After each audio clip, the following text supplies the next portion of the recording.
Bien, pues buenos días. No es una hora muy buena para hablar, sobre todo si han estado ustedes escuchando otras ponencias a lo largo de la mañana.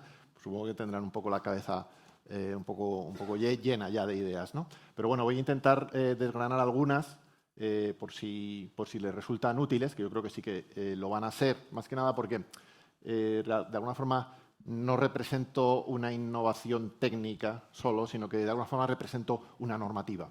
Y claro, las normativas pues hay que cumplirlas porque si no pues acarrean sanciones y ya se sabe que Hacienda pues tiene una fama bastante dudosa en términos de sanciones. Es curioso porque eso de la muerte y los impuestos, que es verdad, se mezcla con otro factor y es que la agencia tributaria en general tiene una fama que nunca es muy positiva delante de los contribuyentes. Es decir, quien más, quien menos, tiene una opinión un poquito negativa de las actividades de la agencia tributaria.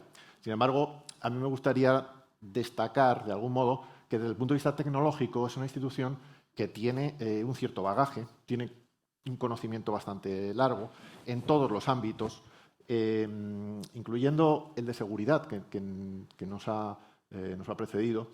Y de alguna forma, el hecho de que estemos respaldando cambios tecnológicos en la PYME, pues es una garantía de que todo al final funcionará, por lo menos así lo esperamos. Y bueno, yo sin más voy a empezar ya con la presentación. Tengo delante algunas ideas que yo creo que son ideas importantes. Me gustaría decirlas al principio para que queden fijadas y luego, pues bueno, a lo mejor nos distraemos con otras cosas que no son tan importantes. Bueno, vamos a ver. Por supuesto, vamos a tratar de este reglamento, el reglamento que nosotros le hemos bautizado como Verifactu. Verifactu realmente es una marca, el reglamento no se llama así. El reglamento se llama reglamento que regula los sistemas informáticos de facturación. Pero, por abreviar, nosotros le llamamos reglamento Verifactu, que, como alguno de ustedes ya sabrá, y después de esta presentación espero que todos ustedes sepan, es una de las dos modalidades de cumplimiento que se prevén.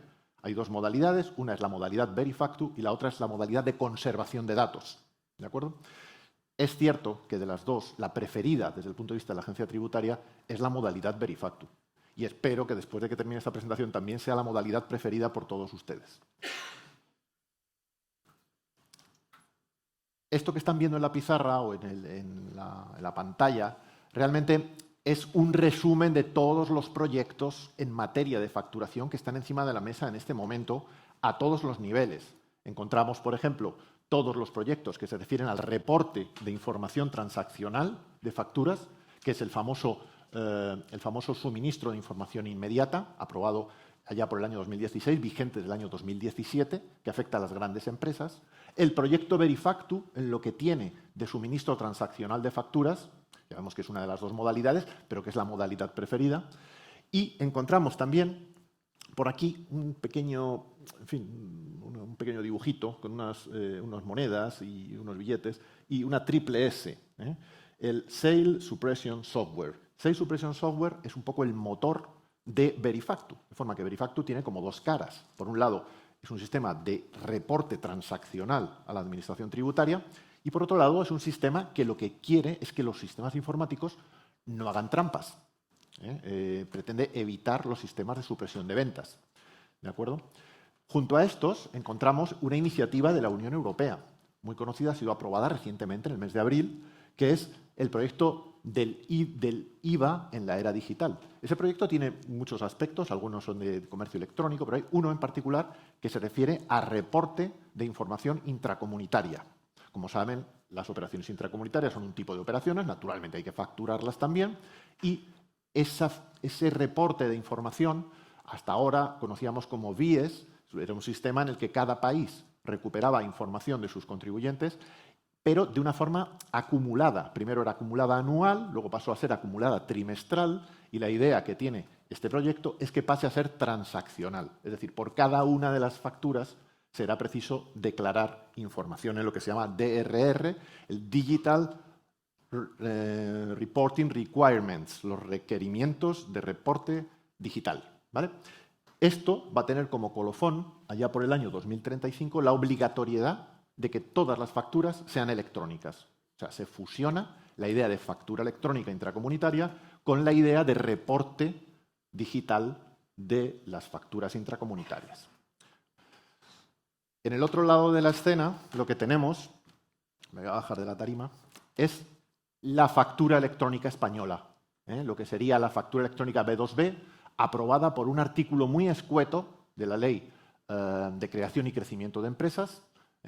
Esa ley lo que viene a decir escuetamente es que todos los empresarios deberán emitir, transmitir y recibir todas sus facturas con otros empresarios en soporte electrónico, de forma que obliga a todo el mundo a hacer factura electrónica.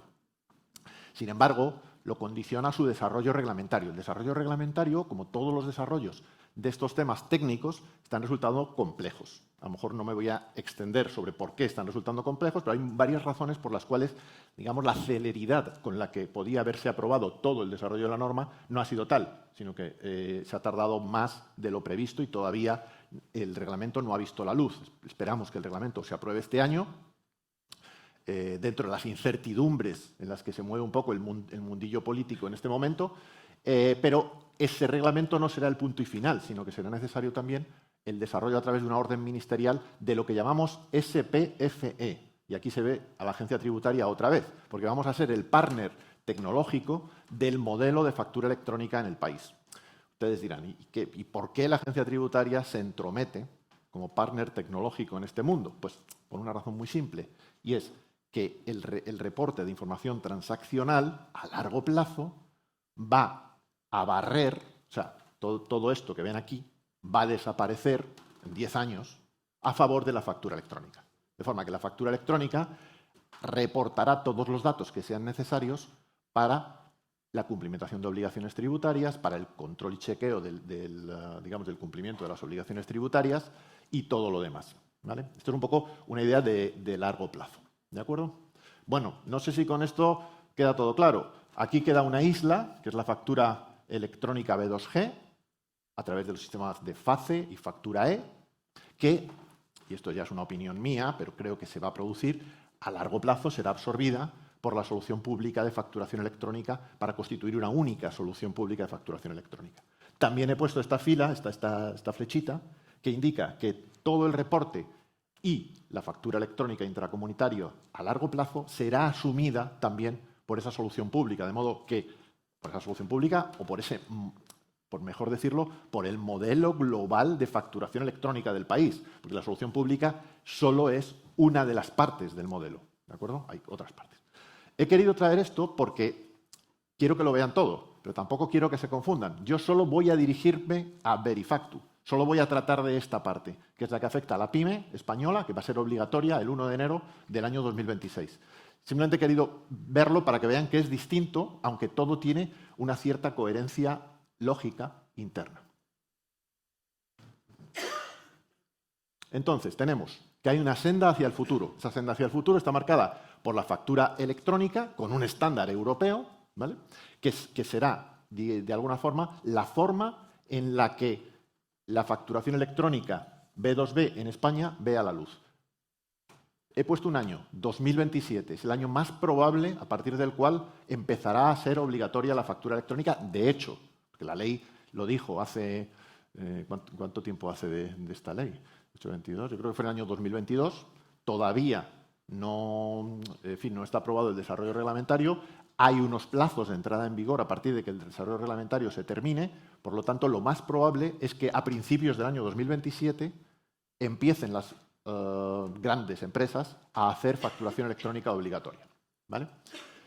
La intracomunitaria la esperamos para el año 2030, 3 años después. Por eso es muy importante alinear todo lo que sea la factura electrónica nacional B2B con la factura intracomunitaria para no tener que hacer un cambio tecnológico después de haber hecho el primer esfuerzo. ¿Y qué más pongo? Sí, vale, unificación del reporting. Esto ya es a más largo plazo. Como les digo, a 10 años vista, la idea sería unificar el reporte transaccional de facturas alrededor del concepto de factura electrónica, ¿vale? Más cosas. Y ahora ya entramos en Verifactu. El reloj de la cuenta atrás para Verifactu ya se ha puesto en marcha, ¿vale? O sea, ahora mismo no queda ningún desarrollo normativo, no hay ninguna orden ministerial, no hay ningún reglamento pendiente, está todo listo, todo está encima de la mesa. Es más, los desarrollos que tenía que hacer la agencia tributaria fueron terminados el pasado 23 de abril, el día de San Jordi o de San Jorge, ¿de acuerdo? Ese día todos los desarrollos de la agencia tributaria están ya disponibles. Alguien dice, pero esto no entra en vigor hasta el 1 de enero. No es correcta esa expresión. Esto está en vigor desde el día que fue aprobado, ¿vale? El último desarrollo se produjo en octubre del año 2024. Desde entonces está en vigor. Lo que pasa es que hay unos plazos límites para que todas las empresas se adapten. Ese plazo límite vence el día 1 de enero de 2026.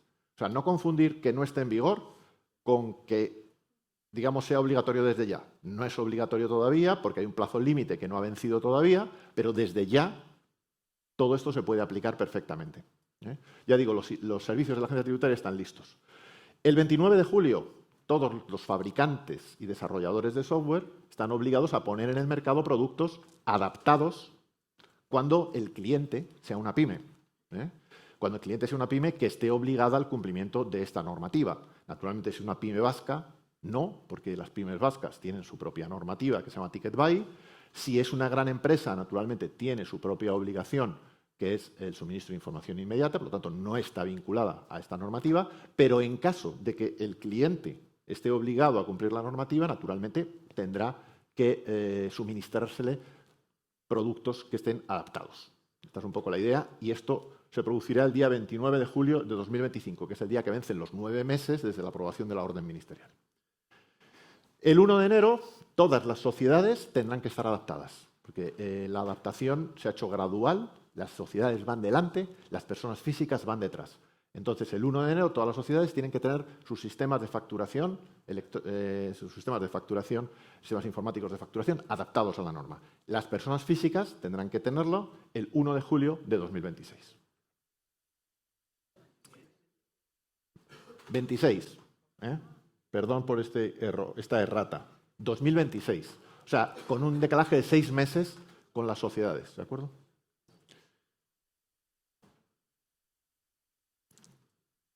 Muy importante. La normativa, en contra de lo que mucha gente pueda pensar, no obliga a las pymes, obliga a los fabricantes.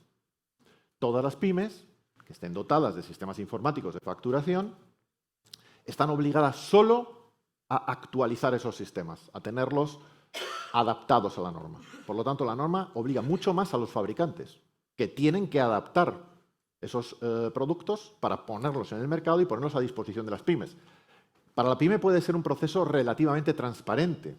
Relativamente transparente digo porque es verdad que sus trabajadores tendrán que adaptarse a un nuevo sistema, a un nuevo programa, tendrán que formarse en él y, por lo tanto, tendrán ese coste de adaptación. Pero realmente la obligación será cumplida por máquinas.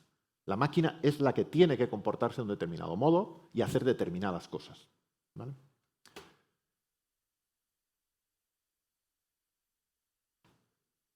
Yo voy a decir un montón de cosas, pero ahí, en ese link, tienen mucha más información de la que yo les voy a poder dar. Por ejemplo, ahí tienen hasta 110 preguntas frecuentes que nos han formulado y que hemos contestado poniéndolas a disposición de todo el público en la web de la agencia tributaria. También está naturalmente toda la normativa, toda la documentación técnica, cuya lectura yo como licenciado en Derecho no aconsejo a nadie, pero si hay gente de tecnología, naturalmente es una buena lectura, donde se explica un poco cómo es el diseño de registro, cómo son las comunicaciones, cómo se tiene que autenticar uno, etcétera.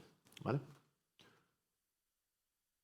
Y ahora voy a empezar la presentación, porque esto era solo la introducción. Entonces, la presentación voy a ir bastante deprisa, porque vamos mal de tiempo, pero no quiero nunca dejar de mencionar los antecedentes, para que no vean que esto es una iluminación de alguien de la agencia tributaria, que un día me han acusado de ser el padre de esto.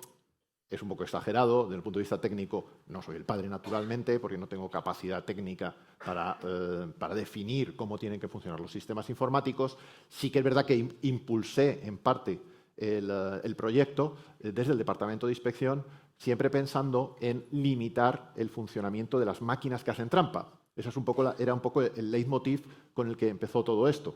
Y para ello teníamos como precedentes 2 documentos muy importantes de la OCDE, que son estos 2 del medio, del año 2007 y del año 2013, donde se hablaba de la existencia de sistemas de supresión de ventas que suponían un reto para la recaudación fiscal de los países. ¿De acuerdo? Y se proponían soluciones para luchar contra estos sistemas. En algunos países las soluciones han sido mucho más atrevidas que la solución nuestra. Sin ir más lejos, los colegas forales vascos han sido mucho más agresivos en la imposición de ticket buy. Si alguien lo conoce, verá que tiene dos diferencias principales con Verifactu. Uno, que es obligatorio para todo el mundo. No ha quedado excluido nadie. No ha quedado excluido, por ejemplo, las grandes empresas, que han tenido que entrar también. Y, en segundo lugar, muy importante, no hay dos modalidades. En el sistema vasco solo hay una modalidad, que es remisión a la administración foral correspondiente de los datos. Nosotros hemos sido un poquito menos, llámese agresivos, no hemos querido ir más allá, pero aún así nuestro sistema es un sistema que lo que tiende es, pues como dice este documento, a evitar esa amenaza a los presupuestos o a la recaudación fiscal que constituye la supresión de ventas básicamente al público. Este otro documento lo que dice es que si existe tecnología que favorece el fraude fiscal, es lógico que la misma tecnología también se utiliza en defensa del cumplimiento fiscal. Y eso es un poco, estos dos documentos, por lo tanto, son la ideología que está detrás de este cambio normativo. Junto a esto, yo quiero hablar un poco del plan de recuperación, porque en el plan de recuperación del año 2021 se mencionan dos cosas. Por un lado, el kit digital, que ustedes conocen, con una subvención de varios miles de millones de euros para la digitalización de la PYME, principalmente la digitalización de la PYME, y por otro lado, una obligación que no está dotada económicamente, que se impone a la Administración Tributaria Española de evitar el software de supresión de ventas. ¿De acuerdo? O sea, que esa obligación que está como uno de los componentes del plan de recuperación, a nosotros como Administración Tributaria nos obligaba. Todo es importante saberlo. Por último, que lo he dejado para el final, no por ser menos importante, sino más importante, es un documento que aprobó la OCDE y tiene varias versiones, que se llama cumplimiento fiscal por diseño. La idea del cumplimiento fiscal por diseño es que en lugar de que cada uno haga, digamos, todos los trabajos que tienen impacto fiscal con sistemas informáticos diferentes, se piense a priori si no sería mejor hacer todos esos trabajos en un mismo lenguaje, de modo que sean directamente legibles, no haya que convertir los datos para meterlos en autoliquidación, en un libro registro, etc. O sea, intentar un poco unificar los lenguajes de modo que la lectura sea directa de un lado y de otro. O sea, nosotros podamos leer la información de los contribuyentes, los empresarios, y los empresarios también puedan entre sí comunicar esos datos con más facilidad. Eso es un poco lo que, bueno, dice cosas el documento, pero una de ellas es esa. En entorno, ¿qué tenemos? Los territorios forales vascos, ya lo he dicho, aplican ticket buy. Italia y Polonia, factura electrónica obligatoria. En Hungría e Italia también, sistema de control de cajas registradoras, un sistema bastante más agresivo porque conecta las cajas registradoras directamente con el fisco. Nosotros no hemos llegado a tanto, pero es cierto que nuestro sistema también quiere que las cajas registradoras se comporten de una determinada forma. Francia y Alemania ya han pedido la derogación de los artículos 218 y 232 de la directiva del IVA para permitir la factura electrónica obligatoria. Ustedes dirán, ¿por qué hay que derogar la directiva del IVA? Bueno, en primer lugar, ya no hay que derogarla, porque después de la directiva del IVA en la era digital, esa derogación ha pasado a no ser necesaria, pero hasta ahora la directiva del IVA decía que hay libertad de facturación, que quiere decir que cada uno puede facturar como quiera, en papel, en electrónico, etc. Y lo mismo a la hora de recibir facturas. Uno no puede imponer a su cliente el modo en que tiene que recibir las facturas. Eso es lo que dice la directiva. Por lo tanto, si alguien quiere poner factura electrónica obligatoria, es necesario derogar 2 artículos de la directiva. Esa derogación ya se ha producido en la Unión Europea al menos 4 veces. ¿Vale?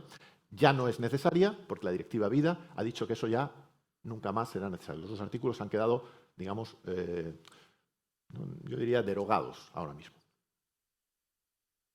Por si acaso alguien no ha visto nunca lo que es un sistema de supresión de ventas, yo les enseño uno muy curioso, que es un restaurante donde se produce un banquete y se comen entre 8 personas un cordero, ¿vale? Un lechazo, vaya. Y esta misma factura, observen el número, que no hay cambio, pero el diario cambia, que pasa a ser B, se transforma simplemente en un poco de morcilla, chorizo, ensalada, café y vino de la casa.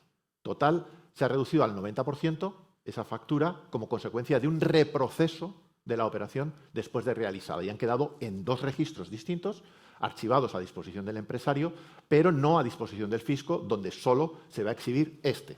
Este de aquí, ¿no? Eso es un caso típico, como ven por el mainframe y todo esto es bastante antiguo, pero esto ha seguido funcionando hasta llegar a un momento en el que todos los programas de facturación al público que estaban en la calle, no voy a decir que hicieran trampas, porque los programas en sí mismos no las hacían, pero sí tenían utilidades que debidamente manejadas por el dueño, podían dar lugar a una doble contabilidad o a una doble anotación. Es un poco lo que se quiere evitar con la norma. Se quiere que cuando se haga la factura, esta factura se sujete a ciertos elementos de seguridad que hagan imposible su modificación a posteriori o su alteración. Estos son los tres objetivos que persigue la norma. El primero y principal, asegurar la inalterabilidad de las facturas una vez producidas, darles certeza. Este es el más obvio, no me voy a entretener en él, pero vamos a ver los otros dos. El segundo, la estandarización e interoperabilidad de los registros de facturación. Hasta ahora los registros de facturación pueden ser como uno quiera, pueden ser de tipo muy diverso. Es cierto que hay una información que es obligatoria en las facturas, pero la forma en la que está organizada, los lenguajes informáticos que se utilizan, etcétera, pueden ser cualesquiera. Sin embargo, lo que pretende la norma es que todas las facturas del país que hagan pymes, tengan debajo un XML con un contenido absolutamente estandarizado, igual para todo el mundo. Ojo, podrán tener datos que no estén rellenados porque esa factura no los contenga, pero los datos son los mismos para todas las facturas. Esto hace interoperables las facturas de todos los contribuyentes con ciertas utilidades. ¿De cara a qué? De cara a relacionarse, por ejemplo, con entidades de crédito, donde uno puede, exhibiendo sus registros de facturación, enseñar a tu entidad de crédito, si es que quiere darte crédito comercial o lo que sea, enseñarle la verdad. No como se hace hoy en día, donde siempre son informaciones indirectas, como por ejemplo una declaración modelo 347, ingresos y pagos, o te enseño el libro de registro, pero no tienes acceso a la factura misma, con lo cual el banco siempre te pide más seguridades de lo que le estás dando. Otra posibilidad es relacionarte con otras empresas, por ejemplo, de las que formes grupo económico o con las que quieras intercambiar esos datos por cualquier motivo. Naturalmente, con todas las administraciones públicas.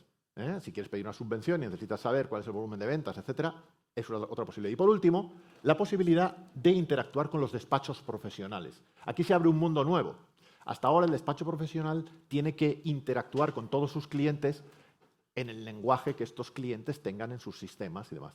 A partir de ese momento, se abre la posibilidad de que un despacho profesional organice de una forma distinta el trabajo con sus clientes, facilitando el trabajo, permitiendo liberar recursos, liberar tiempo, ganar en eficiencia, a lo mejor poder dar mayor valor añadido, etc. Por último, desde el punto de vista estrictamente fiscal, la idea nuestra es la simplificación a medio plazo. O sea, la idea que tenemos es, a partir de los datos de las facturas, será posible elaborar los libros registros de los contribuyentes y a partir de los libros registros de los contribuyentes será posible darles un borrador de sus autoliquidaciones de IVA. De modo que cuando uno se enfrente a la autoliquidación, en vez de ver el papel en blanco, tendrá una cosa prerellenada. No será obligatoria, evidentemente, uno podrá alterarla, pues hay varias razones por las que esa alteración es natural desde el punto de vista técnico, o bien aceptar, decir, pues mira, efectivamente, estas son mis ventas, yo ya te las he comunicado, mis proveedores también han comunicado las ventas, pues entonces esto es lo que tengo, ¿vale? Esa es una posibilidad cierta, es una posibilidad de futuro, ya se produce en el mundo del suministro inmediato de información, pero la idea nuestra es completarlo al conjunto de los contribuyentes, repito otra vez, en el medio plazo. No va a ser algo inmediato, pero la idea nuestra sería ir avanzando hacia simplificación. La simplificación lleva implícito suprimir obligaciones de suministro de información hoy existentes, modelo 390, modelo 347, etc. Cuando se incorpore la factura intracomunitaria, naturalmente el modelo 349, y probablemente los libros registros dejen de ser una obligación cuando se lleve, digamos, en la sede electrónica toda la información de las pymes, etc. Todo esto les pido paciencia porque no va a ser rápido ni va a ser fácil, pero está en el horizonte. Bueno, la normativa, por hacerla así rápidamente, son estas 4 normas. La Ley 11/2021 de Prevención y Lucha contra el Fraude Fiscal, que introduce un artículo nuevo, que es el 29.2J. El artículo 29.2J lo que dice es que las máquinas que hagan facturación, contabilidad o gestión de la empresa deben tener un comportamiento donde no se produzcan alteraciones del contenido sin que quede constancia en la propia máquina. ¿Vale? Más o menos es lo que viene a decir el 29.2J. No se refiere solo a facturación, se refiere a cualquier sistema, vamos a decir así, en términos genéricos, de gestión empresarial. El segundo es el Real Decreto. El Real Decreto 1007/2023 es el que desarrolló cómo tienen que cumplirse las normas de la ley en lo que se refiere a los sistemas de facturación. ¿Por qué la facturación? Pues porque la facturación es la piedra angular sobre la que se construyen las bases imponibles de los impuestos directos e indirectos. Por lo tanto, el control o el cumplimiento de la facturación implica el cumplimiento fiscal global, en términos resumidos, podríamos decir. Tercero, la orden ministerial tardó mucho en aparecer, pero por fin el 1177/2024 vio la luz esa orden ministerial con sus anexos técnicos, que son los que explican cómo tiene que producirse lo que decía el Real Decreto. Y por último, no tiene, por supuesto, importancia legislativa, porque son las preguntas frecuentes que hemos contestado, a las que antes he hecho alusión. Seguimos contestando muchísimas preguntas de muchos desarrolladores, fabricantes también, para explicación del tipo más diverso. Que, por cierto, estamos recibiendo un montón de preguntas que no son de tipo técnico, sino que son de facturación, estrictamente hablando. Las preguntas de facturación deberían estar todas respondidas, porque llevamos con el mismo régimen de facturación prácticamente desde que se aprobó la ley del IVA. Pero el hecho de utilizar sistemas informáticos que impiden determinadas prácticas hace que mucha gente se pregunte, por ejemplo, qué pasa de la rectificación de facturas. Está siendo un objeto de preocupación creciente. Cada vez más gente nos pregunta sobre rectificación de facturas, señal de que la rectificación de facturas va a ser más frecuente con el sistema nuevo de lo que lo era con el sistema antiguo, como es lógico. Porque en el sistema antiguo, si uno se equivocaba en una factura, podía hablar con el cliente y decir, oye, me he equivocado la factura, te la cambio por una buena, la rompemos y se acabó. Ahora eso no va a ser posible porque quedará un registro de la primera y será necesario machacar ese registro con otro registro nuevo, pero conservando el antiguo. Bueno, machacar no es la palabra, supongo. O sea, simplemente hacer un registro nuevo que rectifique el anterior. Bueno.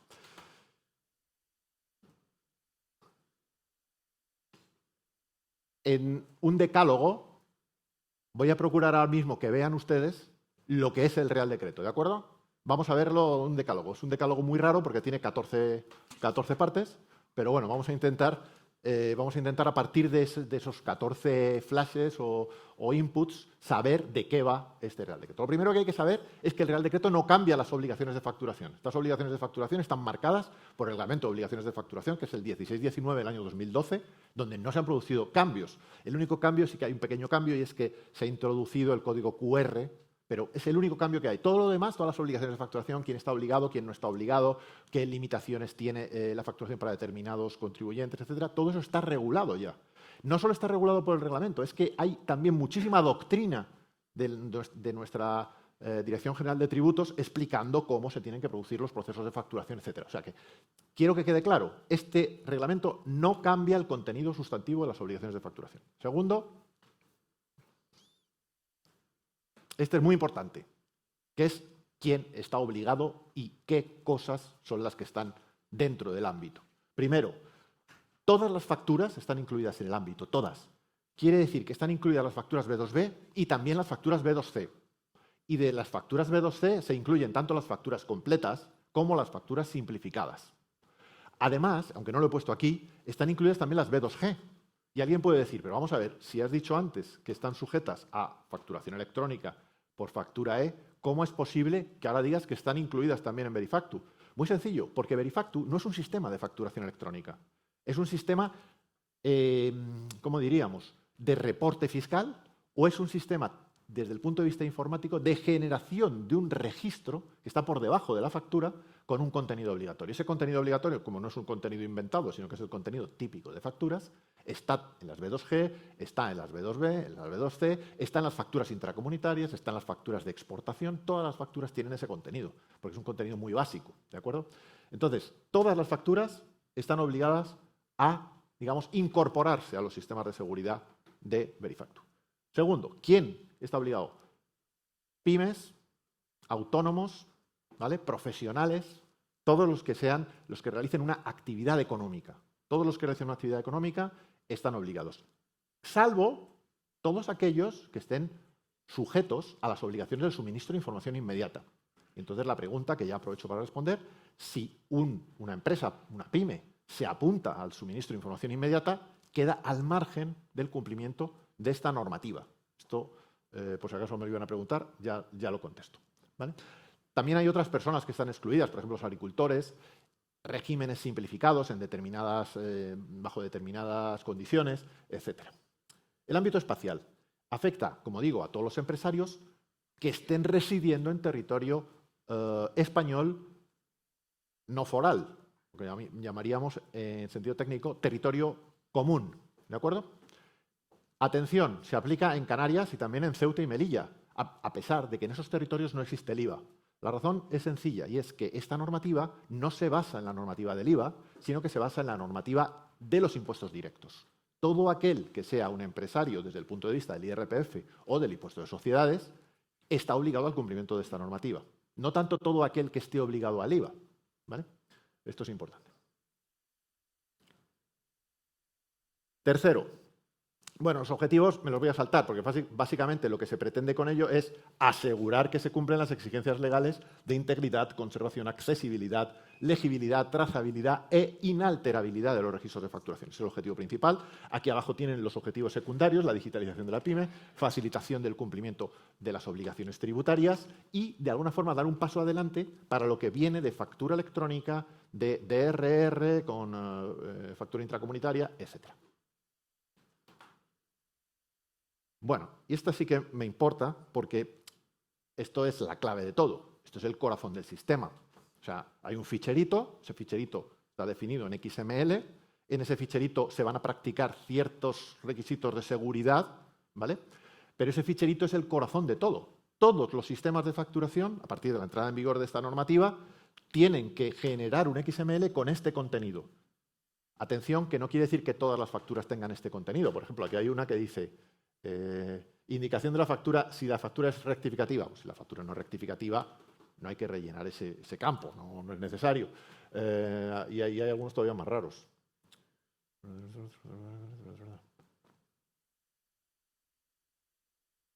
Vale, por ejemplo, indicación de no sujeción o exención. Bueno, pues si la operación está sujeta y no exenta, pues no hay que rellenar ese campo. En fin. Y estos tres últimos los he marcado de otro color porque son, de alguna forma, unas novedades en ese ficherito. Son, en primer lugar, el número y serie de la factura del registro anterior y parte de la huella o hash del registro anterior. Este es un tema importante porque es parte de los elementos de seguridad que se han incluido para asegurar la trazabilidad de las facturas. La idea es que las facturas formen una cadena y cualquier fractura de la cadena quede registrada de modo que un auditor pudiera ver que se ha producido una fractura en esa cadena. Por lo tanto, esta idea de encadenamiento de los registros de facturación es muy importante.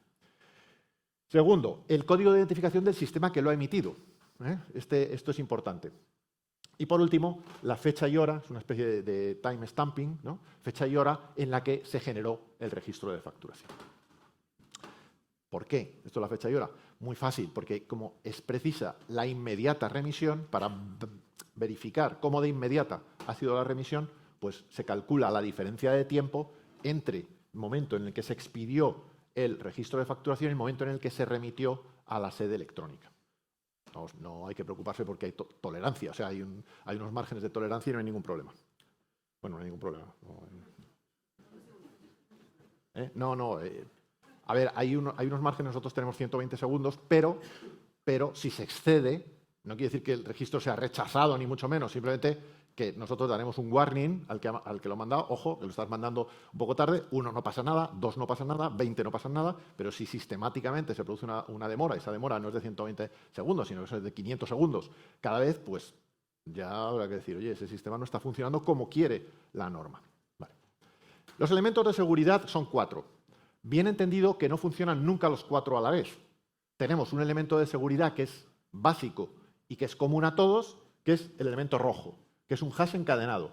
Permite dejar una huella de auditoría trazable, ¿vale?, de cualquier alteración que se produzca a posteriori sobre la factura, ¿vale?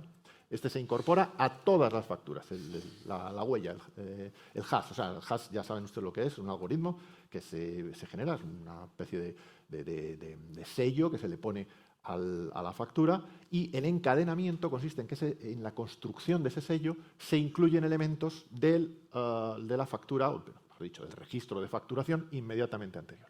Bien, olvidémonos por el momento de que es común a todos, y vayamos a los dos siguientes. Los dos siguientes solo existen si la decisión del empresario ha sido utilizar un sistema no verifactu.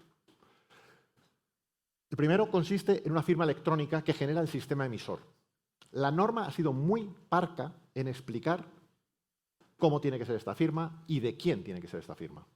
De forma que yo no voy a aclarar en este momento de quién tiene que ser la firma. En principio, el sistema emisor podría perfectamente firmar el documento con su propia firma, ¿de acuerdo? Lo normal, no obstante, sería que sea firma del empresario, pero nada impide que fuera también la firma del emisor. Y el registro de eventos. El registro de eventos es como la caja negra del sistema informático. Te va explicando qué es lo que le ha sucedido al sistema informático a lo largo de su vida, ¿vale? Por eso es importante cuando la conservación se está produciendo en la sede de aquel que produce las facturas. Y, sin embargo, este registro de los eventos no es necesario cuando uno abraza el sistema verifactu, porque en el sistema verifactu la seguridad del dato se proporciona por el hecho de que va a ser conservado en la sede electrónica de la agencia tributaria, igual que sucede con el suministro inmediato de información.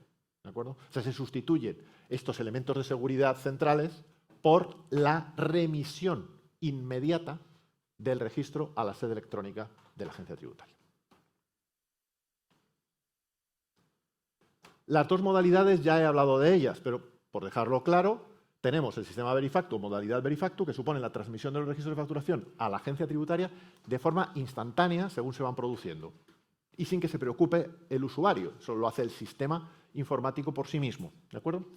¿Qué ventaja tiene? Pues que los que utilicen este sistema naturalmente pueden acceder a modalidades de asistencia avanzadas. Es una modalidad de asistencia muy simple. Es decir, si tú me has dado los datos, yo te los voy a devolver cuando los necesites, ¿vale? No solo eso, te voy a devolver también los datos de tus proveedores, en la medida en que también hayan utilizado modalidad verifactu. De modo que yo voy a tener tanto mis datos como los de mis proveedores en verifactu para confeccionar mis autoliquidaciones, mis libros registros o lo que sea necesario. El sistema no verifactu es la segunda modalidad, también legal, perfectamente lícita para cumplir las obligaciones, y consiste simplemente en conservar en la sede local toda la información de las facturas. ¿De acuerdo? ¿Durante cuánto tiempo? Pues durante todo el periodo de prescripción fiscal, naturalmente. O sea, todo el tiempo en el que esas facturas puedan tener impacto fiscal deben ser conservadas. Si yo me cambio de sistema informático, ¿debo seguir conservándolo? Sí, naturalmente debe seguir conservando toda esa información con los elementos de seguridad que lleva aparejados, ¿vale? Por supuesto, tiene elementos de seguridad adicionales, ¿no? Los hemos dicho antes, que son el registro de los eventos y la firma de los registros, ¿vale? Tema de responsabilidad que está aquí. A ver, la idea es la siguiente. Cuando uno tiene un sistema de tipo verifactu, se lava las manos. Yo ya te he dado la factura, no tengo más responsabilidad. Ha terminado en el momento en que me he deshecho de la factura. Si por el contrario uno conserva las facturas, esa responsabilidad se mantiene en el tiempo. Como digo, todo el periodo de prescripción. Si alguien me pregunta, cuando digo alguien digo la administración tributaria me pregunta por esas facturas, tengo que estar en disposición de poderlas dar, poder recomponer toda esa serie de facturación del modo, digamos, legalmente establecido. Luego, entonces, es una responsabilidad que se prolonga en el tiempo.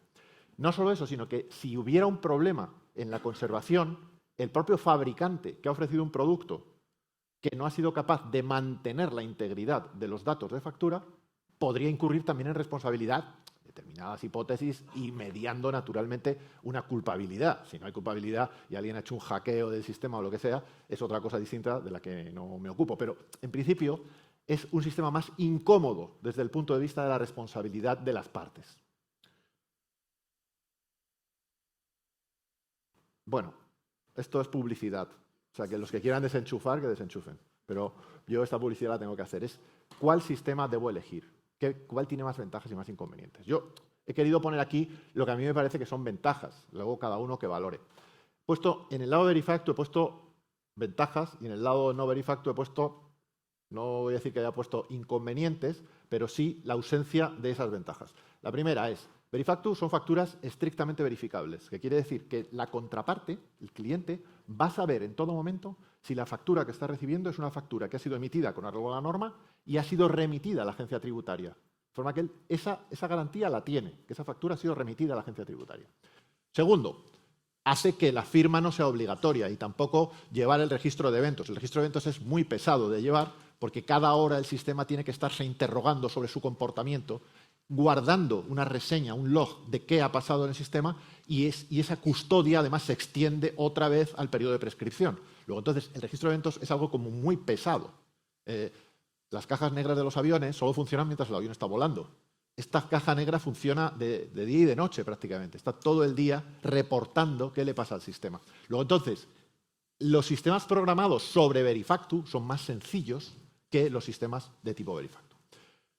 Tercero, la conservación se asegura. En fin, antes hemos estado hablando de los ataques cibernéticos y todas estas cosas. A ver, no es mucho, pero por lo menos los registros de facturación están conservados. Sabemos que están en sede electrónica, se pueden descargar, se pueden recuperar en cualquier momento. Cuarto, se accede a servicios para la confección de las autoliquidaciones. Son los servicios que he dicho antes. Puede descargar uno sus propias facturas, está seguro de que son esas las que ha remitido, por lo tanto son las que va a incluir en la parte de IVA repercutido y tiene las de sus proveedores en la medida en que estén apuntados también a Verifactu y el día de mañana nosotros también ofreceremos todos aquellos que estén en el suministro inmediato de información, de forma que uno pueda, de alguna forma, iluminar toda su autoliquidación completándola lo más posible. Quinto, los intermediarios fiscales pueden tener una nueva vía de relación con sus clientes. ¿A partir de qué? A partir de las autorizaciones de que estos clientes les den, apoderamientos, para acceder a sus facturas o a las facturas de sus proveedores. De esa forma podrán confeccionar las autoliquidaciones más sencillo, hacer los libros registros, etc. Menor presión fiscal indirecta. O sea, nosotros, ¿qué requerimos? Nosotros requerimos lo que no sabemos. Cuando ya sabes algo, no necesitas hacer requerimiento. Por eso quiero que se entienda bien. No es que sea una venganza que nos tomamos sobre los que utilicen no Verifactu. Es simplemente fruto de la lógica, ¿no? Si ya conocemos las facturas, no las vamos a requerir. ¿De acuerdo? Y por último, un pequeño paso de digitalización y una posibilidad de adaptarse a lo porvenir, porque todos los fabricantes tienen ya un ojo puesto en la factura electrónica y a partir de los sistemas informáticos de facturación construirán la factura electrónica B2B. ¿Vale? Por el otro lado, pues tenemos el negativo de la foto. Las facturas no son verificables en sede, ahora veremos un poco. Hay un mayor rigor en las garantías de seguridad de los registros. Es imposible acceder a los servicios fiscales que antes he mencionado porque no tengo nada que ofrecer. No puedo dar nada al cliente, en este caso al empresario. ¿Habrá más requerimientos de las facturas? O sea, se requerirán, oye, mira, no me has dado facturas, pues por favor, mándamelas. Necesidad de hacer futuras adaptaciones a todas las modificaciones a las que hemos hecho alusión antes, ¿no? Pero, por contra, tienes más posibilidades de eludir al fisco. Pero esto no es cierto.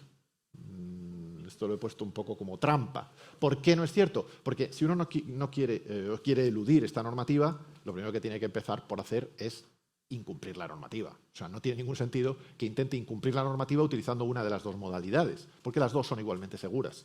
No sé si me explico, ¿vale? Pero esta es un poco la idea. Vale, número 7, a partir de la vigencia de la normativa, todos los sistemas, aunque no sean Verifactu, tienen que tener la potencialidad o capacidad de remitir los registros a la agencia tributaria. ¿Qué significa esto? Pues significa dos cosas. Por un lado, que en el futuro es posible que esa remisión pase a ser obligatoria, ¿vale? Y segundo, muy importante, que se establecen sistemas simplificados de remisión de los registros de facturación. Aquellos que no los hayan remitido, la Administración Tributaria, ¿qué es lo que hará? Dirá, oye, utilizando el formato XML de los registros de facturación, mándame los registros de facturación por este sistema, puesto que tu sistema informático tiene que estar capacitado para remitir.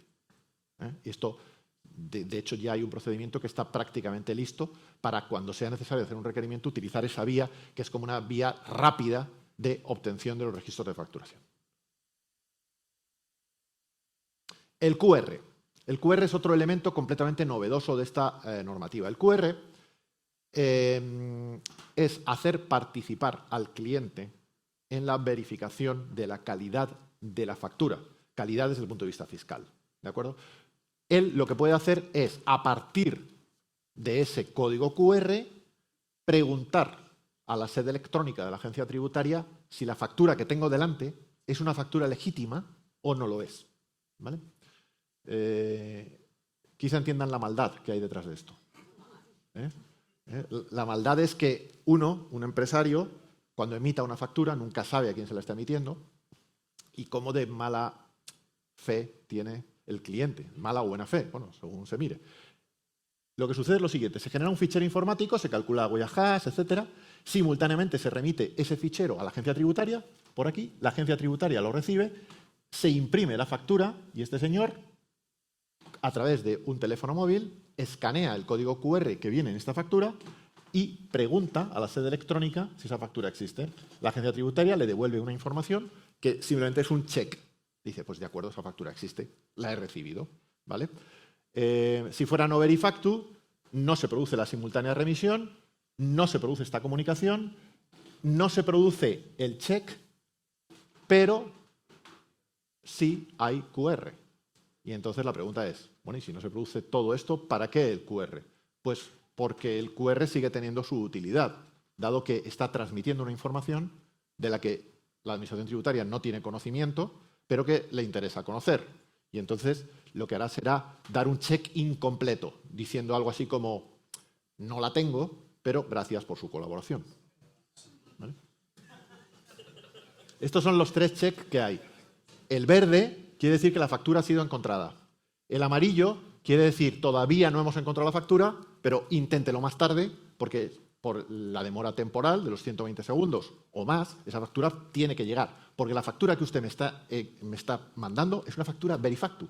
Luego, entonces, antes o después, tiene que llegar a la sede electrónica. Por eso se da un mensaje amarillo de que la factura no está encontrada, pero que lo intenten más adelante. Por último, si es una factura no verificable, se da un mensaje gris diciendo la factura no es verificable, pero gracias por utilizar los servicios electrónicos de la agencia tributaria. Eso es un poco. Vale, aquí quería poner un tema de seguridad que es interesante y es que, bueno, yo no lo sabía, pero ahora ya lo sé, que a partir del QR a veces se hacen fraudes. Por ejemplo, te direccionan a páginas que son páginas que lo que pretenden es captar tu información o simplemente son páginas que no tienen nada que ver con la página que debería ser. O sea, alguien construye un QR y puede hacer que no sea, en fin, que la pretensión no sea exactamente la verificación de la factura, sino otras pretensiones. Por eso, nosotros a través de la APP que tenemos vamos a poner un sistema para que aquel que no quiera exponerse a otra cosa pueda chequear la factura directamente desde nuestra APP. En el caso de que sea un direccionamiento equivocado, nosotros advertiremos de que ese direccionamiento es equivocado. Más cosas. Tema de la certificación. Todos los programas a partir de la entrada en vigor tienen que estar certificados. Si no están certificados, incumplen la norma y, por lo tanto, el usuario que tenga un programa no certificado, estando obligado a tener uno certificado, incurre en las sanciones que se mencionan en el artículo 201 bis de la Ley General Tributaria. ¿Vale? ¿Cómo es esa certificación? ¿Es una certificación ISO? ¿Es una certificación que otorga la propia agencia tributaria? Ni una cosa ni la otra. Es una certificación por medio de declaración responsable que hace el fabricante. Nosotros hemos confiado en los fabricantes para la emisión de ese certificado. De forma que es el fabricante el que lee la norma, lee las especificaciones técnicas, construye un sistema, lo ofrece al público y les dice al público: me he preocupado de que este sistema sea cumplidor con la normativa. De forma que si tú compras o adquieres o renuevas la licencia de este programa, estás absolutamente a salvo de cualquier responsabilidad por mal funcionamiento del sistema, porque yo ya me he preocupado de que lo haga bien. Por eso es muy importante siempre confiar en fabricantes, en desarrolladores, digamos, que tengan estabilidad en el mercado, que tengan un pasado, que sean reputados en el mercado. Para mí eso es vital porque el sistema entero ha confiado en ellos. ¿Qué va a pasar si viene una empresa que uno no conoce y le ofrece un sistema y dice que está? Pues puede que lo esté. A ver, tampoco tengo por qué dudarlo, pero habría que someterlo un poco a un juicio y valorar si verdaderamente cumple o no cumple. Básicamente, la certificación por declaración responsable tiene que estar por escrito, tiene que estar dentro del propio programa informático, aunque también puede ser consultada a través de un link en la página web del fabricante, y bueno, tiene que mantenerse durante todo el periodo de prescripción. Puede ser que esa declaración responsable, cuando se pida dentro de 4 años, diga, pues la he perdido. Pues no se puede perder. La declaración responsable siempre tiene que estar encima porque es justo lo que concede la seguridad al usuario de que está utilizando un programa adaptado. Los plazos.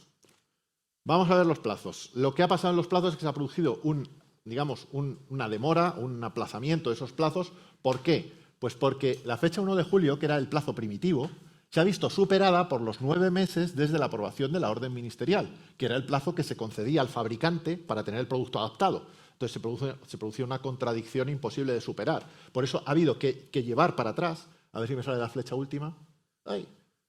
Ahí sale la flecha última. Ha habido que llevar para atrás la fecha de entrada en vigor al 1 de enero. ¿De acuerdo? Esto es un poco el quid de la cuestión.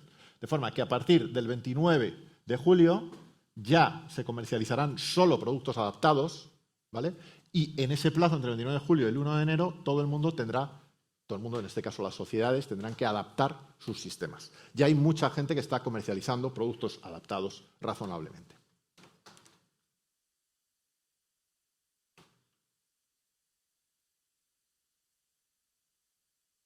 Bueno, de aquí solo quiero destacar una pequeña cosa, y es que entre los servicios de asistencia previstos está uno que es un sistema simplificado de facturación que la agencia tributaria va a poner a través de un formulario. Es un poco pedestre, porque uno tiene que digitar allí toda su factura, pero es un sistema para aquellos que tengan un número de facturas tan bajo que no tengan interés en adquirir un producto en el mercado para hacer su facturación. Es un sistema, digamos, súper simplificado.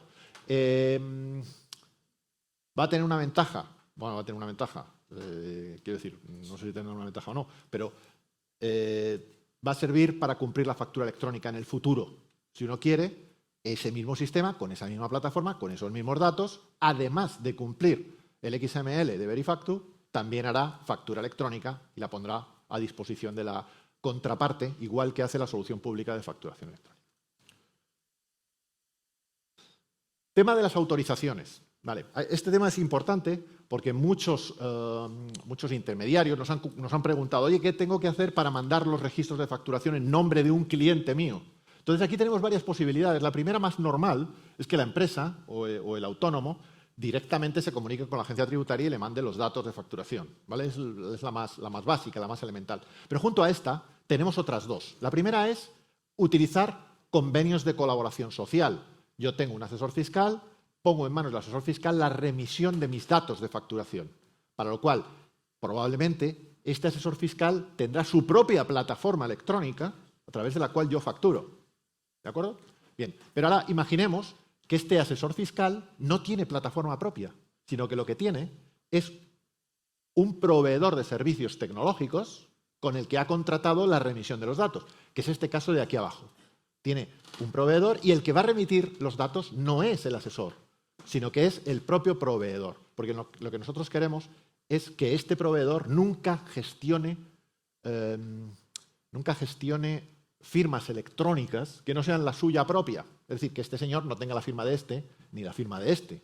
Esto está prohibido por el Reglamento de Protección de Datos de la Unión Europea y nosotros, por lo tanto, no podemos admitir otra cosa. Para ello se ha inventado el Convenio de Colaboración número 17, donde los fabricantes pueden, a través de la suscripción de ese convenio, entrar en un sistema que llamamos de colaboración social, donde la agencia tributaria les atribuye, de alguna forma, la confianza de que los datos remitidos por ellos serán datos correctos de los contribuyentes. Esos datos de los contribuyentes, ese sistema de remisión a través de empresas de software requiere que esta empresa de software disponga de una autorización. Esa autorización no es una autorización que la agencia tributaria necesite para sí, pero este señor, para remitir los datos, tiene que tener esto. Tiene que tener esa autorización que le da el cliente. ¿De acuerdo? Esto, si quieren, luego entramos un poco más a fondo, porque es un tema que, según hemos ido viendo a medida que se nos hacían preguntas, es algo bastante más frecuente de lo que nosotros pensábamos en un primer momento. Bueno, ¿qué es un sistema informático de facturación? Porque estamos hablando mucho, pero ¿qué es? Pues un sistema informático de facturación es cualquier sistema que realice 3 funcionalidades. La primera es entrar información de facturas. La segunda es conservar la información de las facturas hacia el futuro, ¿vale? Y la tercera es procesar la información de las facturas. Esto que están viendo aquí es literalmente lo que dice el artículo 1.2 del reglamento y, como ven, para la conservación contempla varias posibilidades. No una conservación en disco duro, no. O sea, hay muchas posibilidades. Puedes mandarlo a la nube, puedes hacer otras cosas, puedes tener accesibles los datos. Hay muchas posibilidades de conservación de la información. Lo mismo pasa con el procesamiento. Puedes procesarlo tú mismo, puedes dárselo a otro para que lo procese, puedes procesarlo en un sistema distinto del sistema en el que se produjeron las facturas. Hay muchas posibilidades de procesamiento y todas ellas constituirían parte de una funcionalidad del sistema informático de facturación. Un poco tarde, ¿no? Bueno, yo creo que ya estamos terminando realmente. Bueno, esto simplemente para que vean el calendario. Ya antes lo hemos visto, el 23 de abril se pusieron los servicios en producción, el 29 de julio solo se comercializan sistemas adaptados, el 1 de enero del 26 ya las sociedades deberán usar sistemas adaptados y el 1 de julio del 26 también los autónomos, personas físicas, deberán hacerlo. ¿Quién está obligado? Todos los empresarios que lo sean de acuerdo con la normativa del IRPF o del IRNR cuando lo hagan con establecimiento permanente. El IS ni lo digo porque realmente los que están obligados al IS todos son empresarios por definición. Residentes en territorio español, atención, salvo los que residan en territorios forales, País Vasco y Navarra. Navarra no tiene sistema Ticket Buy, pero aún así los que residan en Navarra no están afectados por esta normativa. ¿Y qué más? Los que según el reglamento de obligaciones de facturación no estén excluidos de la obligación de facturar. ¿De acuerdo? Muy importante. Si el reglamento de obligaciones de facturación dice que yo, como empresario, no estoy obligado a facturar, con regímenes simplificados de recargo de equivalencia, régimen simplificado general de IVA, en principio no tengo que cumplir la normativa, ¿vale? Hay excepciones a esta regla de no obligatoriedad de facturación. Y por último, que no estén adscritos al suministro inmediato de información, como antes hemos visto. Esto es un poco a título de resumen. Vale. ¿A qué están obligados? A respetar el reglamento que regula los sistemas informáticos de facturación, generando un XML encadenado con su QR, remitir ese XML encadenado o bien conservarlo y hacer esto para todas las facturas emitidas, tanto B2B como B2C como B2G, completas o simplificadas, domésticas, intracomunitarias o de exportación. ¿Vale? Todas las facturas. Atención, muy importante, cuando utilicen un sistema informático. Si no utilizan un sistema informático y están facturando a mano, en principio esta norma no les aplica. Esta es otra de las... Bueno, ya lo he dicho antes, el País Vasco era más duro, el País Vasco ha obligado a todo el mundo a utilizar el sistema. Nosotros no hemos obligado a utilizar el sistema, simplemente hemos dicho que aquellos que lo utilicen tienen que sujetarlo a estas normas. Vale, esto ya lo hemos visto. Y ya está. Yo, si quieres, pasamos a las preguntas tuyas, porque las mías son como muy farragosas. Y ya... Prefiero escuchar las vuestras, las que habéis recopilado vosotros. Vale, y así perfecto. vemos. ¿Te parece? Perfecto, muchas gracias. Gracias. Bueno, lo primero...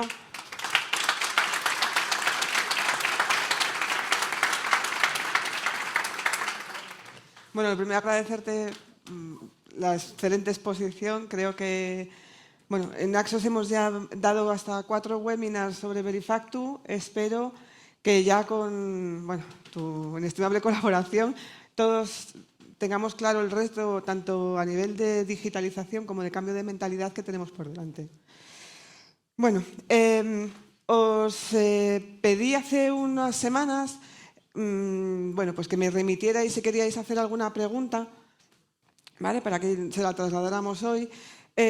Lo primero, muchas gracias a todos porque me desbordasteis el correo. De verdad, muchas gracias por vuestra colaboración. Siento que recibí un montón de preguntas ya propias de inspecciones como tal. Me voy a centrar solo en lo que es en Verifactu, ¿vale? O lo que atañe a la facturación, porque ahí comentaba algo Javier, y es que hay muchas preguntas que deberían estar resueltas desde 2012. Pero bueno, en fin, estamos revisando muchos procesos. El jueves tenemos un monográfico, estaremos todo el día tanto repasando esta normativa como ayudándoos a mirar dentro de vuestra empresa y ver si realmente se cumple con no. Se ha dicho efectivamente que realmente el mayor peso de Verifactu recae sobre nosotros, sobre los desarrolladores de software, pero el cambio de mentalidad y el cómo tenéis que analizar vuestros procesos de facturación es importante y estaremos todo el jueves dedicado a ello. Bueno, como te decía, tengo algunas preguntas, vamos fatal de tiempo, así que voy a recortar alguna. ¿Vale? Hay preocupación sobre todo lo... A ver, las ventas de contado, las ventas de mostrador, pues son las más vulnerables a un fraude. Hay bastantes dudas al respecto. Realmente, ¿cómo debemos de tratar las facturas simplificadas?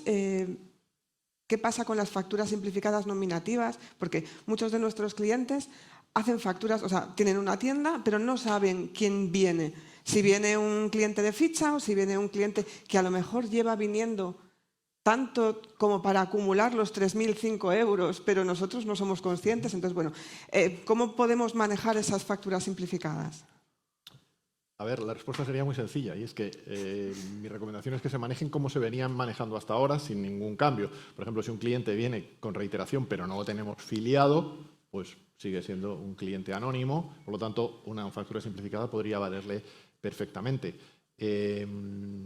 Las facturas que comentas, las cualificadas, simplificadas cualificadas, bueno, pues como tales pueden emitirse, son prácticamente... y yo diría iguales o muy similares a una factura completa, porque llevan la identificación completa del cliente y simplemente es completar los campos correspondientes en el fichero de facturación, en el registro de facturación. No tiene mayor problema. Y en cuanto al pago, que mucha gente me está haciendo preguntas sobre el pago adelantado, pago atrasado. A ver, el pago no impacta en la factura de ningún modo. Normalmente las facturas se emiten y luego se pagan. Las que son simplificadas normalmente se pagan en el mismo momento y excepcionalmente hay algunos casos en los que la factura está prepagada. O sea, alguien ha pagado antes, luego se emite la factura. Todos esos elementos de cobro están al margen del proceso de facturación, no deberían alterar. Mucha gente nos pregunta qué pasa con el total a pagar. O sea, las facturas tienen base imponible, tipo de IVA, total factura y pago a cuenta, total a pagar. ¿Vale? El total a pagar no forma parte del registro XML, de forma que uno puede gestionarlo como quiera. Lo importante en el registro XML es el total factura.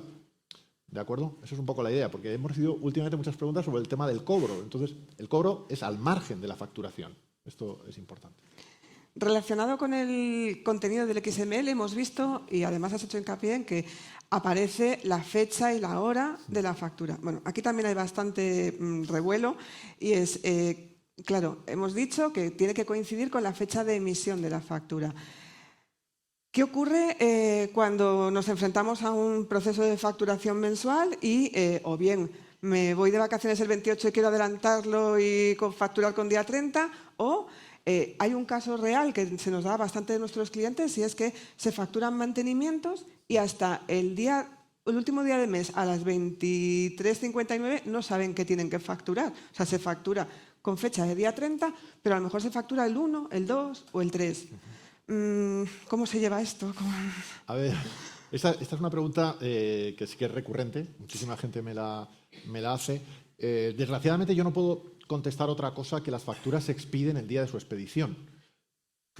No sé, parece de perogrullo, pero es que no encuentro ningún artículo ni en la ley ni en el reglamento que diga que una factura puede expedirse un día distinto del día que se expide una factura. Estos casos que se dan tienen tres comentarios que hacer. El primero, una cosa es la fecha de operación y otra cosa es la fecha de facturación. La fecha de operación puede no coincidir, ser anterior y ser incluso de un plazo de un mes, pero la fecha de facturación es el día que se factura. El problema es que la virtualidad que se le da a la fecha de operación no es igual de cara a la deducción del IVA, de forma que si uno tiene en una factura fecha de operación del mes anterior, pero fecha factura del mes posterior, la deducibilidad cae en el mes posterior, no cae en el mes anterior. Por esa razón, muchos empresarios deciden antedatar las facturas para asegurarse de que casen en el periodo impositivo anterior. Correlativamente, si una factura se produce el día 1 del mes siguiente, hay que declararla en el 1 del mes siguiente. Es decir, que el ingreso tributario se produciría el 1 del mes siguiente. En ese sentido, habría correlación. O sea, quiero decir que lo que para uno es deducción, para el otro es imputación del... Entonces, en principio, no puedo decir otra cosa que quizá en el futuro, a partir de las fechas de operación, se pueda establecer la deducibilidad verdadera o el devengo verdadero. Eso sería una auténtica revolución, porque hoy en día la agencia tributaria se maneja a partir de fecha factura, no de fecha operación. ¿De acuerdo? Hoy por hoy eso sí va a seguir así. Entonces, mi recomendación ya de último recurso es que a lo mejor los hábitos pueden cambiarse a facturar 3 días antes del final del mes, para no pillarse los dedos con eso, porque si realmente son periodos de 30 días, los mismos periodos de 30 días se producen el día 27 que el día 30. Pero bueno, yo aquí tampoco meto. Y una última cosa, muy importante. Supongamos que alguien dice, bueno, tú eso lo dices, pero yo voy a seguir antedatando la factura. ¿Vale? Entonces, la gran pregunta es, ¿cómo va a reaccionar la sede electrónica de la agencia contra facturas que estén emitidas hoy, pero que estén datadas hace 5 días? ¿Cómo reacciona el sistema? El sistema reaccionará dando un mensaje. Y el mensaje, sin embargo, dirá, me quedo con la factura, no te preocupes. O sea, la factura ha tenido entrada. O sea, yo no te pongo pegas mayores. El sistema no es un inspector. El sistema simplemente es un sistema que valida campos. ¿Vale? Entonces, la sede electrónica admitirá esas facturas. Lo digo por si alguno dice, bueno, pero esto va a ser el acabose, va a ser la debacle. Bueno, o sea, no va a ser la debacle. La factura entra y se seguirá procesando como hasta ahora. O sea, nosotros estamos dispuestos a ser flexibles en la forma de aplicar toda esta normativa, porque comprendemos que el cambio es muy sustancial. Entonces, ya he hablado con los compañeros de validaciones y ellos van a admitir todas esas facturas. Van a dar un mensaje de que esta factura está fuera de rango, porque se supone que haberla remitido inmediatamente después de su expedición y me estás diciendo que la fecha de expedición fue hace 5 días. Entonces, el mensaje va a salir. Como el aceptado con errores del sí. Aceptado con errores, correcto. Sí. O sea, la idea, efectivamente, la idea es aceptado con errores. Sí. Pero no te van a obligar a subsanar, porque hay otras que son de subsanación. Lo que dicen ahora es que nos autoriza a los clientes a hacer cosas. Digamos que somos flexibles y vamos a admitir. De hecho, vamos a admitir muchas facturas que en puridad no se deberían admitir. Pero nosotros, un poco la idea que tenemos es no cerrar la puerta, porque comprendemos que si cerramos la puerta sistemáticamente a cualquier pequeño fallo, por céntimos o por lo que sea, lo que se va a producir es un atasco en el sistema que no queremos que se produzca. Lo que queremos que funcione suavemente y estos hábitos, estas cosas, se vayan rectificando a lo largo del tiempo, no de una forma inmediata. Esa es un poco la idea. Y ya la última, y para terminar, relacionado con ese principio de conservación de Verifactu, lo mismo también, puede que tengamos albaranes que realmente no se facturen como tal ese albarán, sino que, bueno, estas empresas de mantenimiento a lo mejor envían mercancía, pero luego facturan un servicio que tiene incluida esa mercancía. Entonces, esos albaranes nos preguntan qué hacemos con ellos, porque se van a quedar sin facturar. Vale. No, a ver, la respuesta es muy sencilla. O sea, por una parte, los albaranes no están en el ámbito de la normativa que hemos explicado, salvo en el artículo 29.2J. Que el artículo 29.2J abarca todos los sistemas de gestión, incluidos los que producen albaranes o facturas pro formas o lo que sea. Entonces, no pasa nada. O sea, no hay cosa más normal que expedir una factura pro forma y luego, cuando llega el momento de hacer la factura, no coincide con la factura pro forma. Eso es lo más normal del mundo. Lo que nosotros pedimos en la norma es que se conserve la pro forma, simplemente. Esa pro forma se conserva, ese albarán se conserva y no pasa nada. Todo tendrá su explicación. Lo que no tiene explicación es la desaparición del albarán. O sea, desde nuestro punto de vista, si el albarán desaparece, tenemos un problema. Por eso la norma lo que dice es que todo eso, una vez producido el registro de albarán en este caso, el registro se conserva. Se conserva. Principio de conservación. Tengo bastantes más preguntas, pero no me da tiempo. Insisto, el jueves tenemos todo el día por delante. Bueno, creo que seré capaz yo de contestársela a ellos, pero no quiero dejar de pasar la oportunidad de agradecerte en nuestro nombre y en nombre, yo creo que de todos los usuarios de Axos, pues tu conocimiento y tu tiempo. Bueno, gracias a vosotros y a todo el público. Gracias.